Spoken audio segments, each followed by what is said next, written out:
relentlessly optimistic. I think the recent election demonstrates that we've arrived at a really teachable moment. We've arrived at a point where we have coming out of Washington a message that we're all in this together. My name is Jasmine Cookman. I am a history/political science major at Humboldt State University. I came here in fall of 2005. I have noticed a huge difference here on campus with just class size and just the whole campus being way more crowded than it was when I first came here. I feel like the individualized attention that I've been receiving from professors has significantly decreased. It's been much harder for me to get into classes here. I mean, the classes are just more full. The first year that the government actually denied 10,000 incoming freshmen, remind you, many of these students were minorities, and many of these students basically made the requirements to apply to a CSU.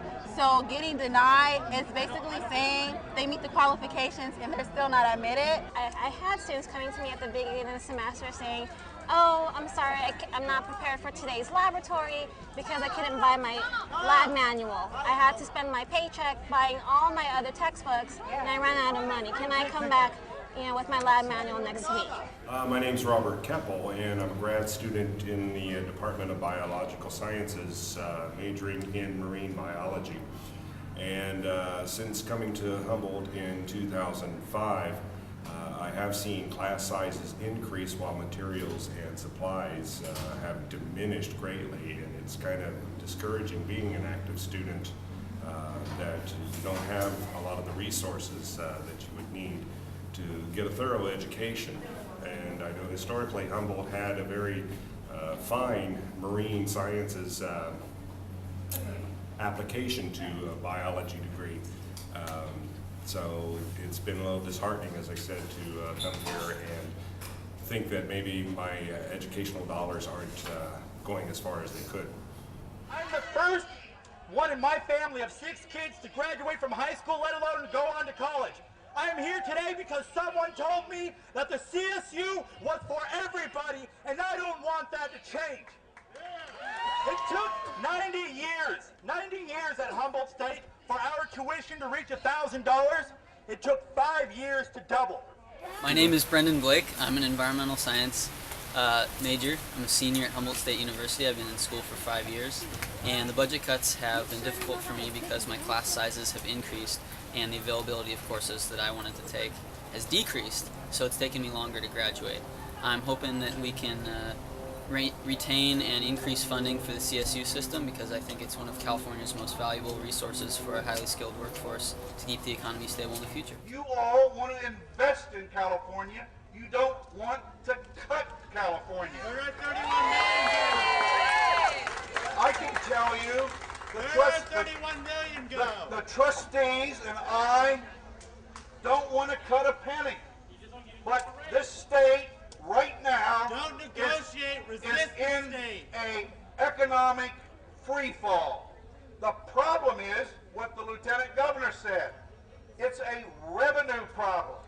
And where we need to carry your message is to Sacramento, to the legislature, so that they raise new revenue to fund education. Hi, I'm Marissa Ornelas, and I'm currently a student at Humboldt State University. This budget cut is whack. I'm here on scholarship and financial aid. You guys have my Cal Grant on hold. I couldn't afford books. I'm trying not to take out loans. I have to take out loans for books. My Cal Grants, and next year I'm scared I can't even go to school, and I want to make a better life for myself and my family, and I can't even afford to come to school. I got the grades, I got the scholarships. They took all my scholarship money to pay for what the Cal Grant was supposed to pay, and now I can't even afford to pretty much stay in school, and I have no idea what to do. And this is wrong what you guys are doing. You're not only affecting the students now, but you're affecting the kids, our grandchildren, and everybody else who are going to want to go to college and make a better life for themselves. Governor Schwarzenegger had half of it right. It's no longer a spending problem, it's a revenue problem.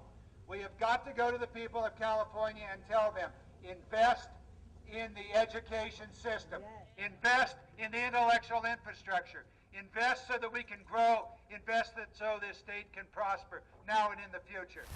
Hi, my name is Allison. I've been a student at HSU here for about 4 years. It's my 4th. I'm not going to graduate for another year and a half, partly due to the budget cuts because of the basically reduced class time. It's affected several classes that I've had to participate in, such as zoology. That's been reduced to a 1 lab class. It really should be a 2 lab class. There's just so much material to be covered and it's really hard to get it done. And then certain classes that are only offered in the spring, which means I'll be graduating a little bit later than I really should be, but yeah, it kind of sucks. We need to invest in each other, and higher education is part of what it takes to invest in ourselves on a very selfish level for our own well-being, but also for each other. We've got to do the investment. These kids are the future.